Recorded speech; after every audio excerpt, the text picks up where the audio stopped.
this wig. Super easy, super beginner friendly. You see, all I did was literally plop it on, and you can shift it because you get out of that parting space. You can wear your part here, there, you can pull some back. I decided just to go with the basic right. I put a little bit of powder there, and I actually didn't take it all the way back. Swooped a few of them baby hairs, and boom. I wet it just to see what the curl pattern would do, and I do like it wet. But of course, you know how water wave works. Throughout the day, it'll dry, and it'll dry to a really, really pretty curl pattern as well.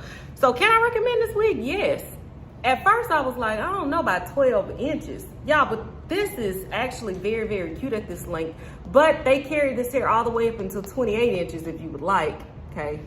It's up to you. Very, very gorgeous. I definitely recommend it. Whichever one, send them my way, and me and Nadula Hair, I get them right.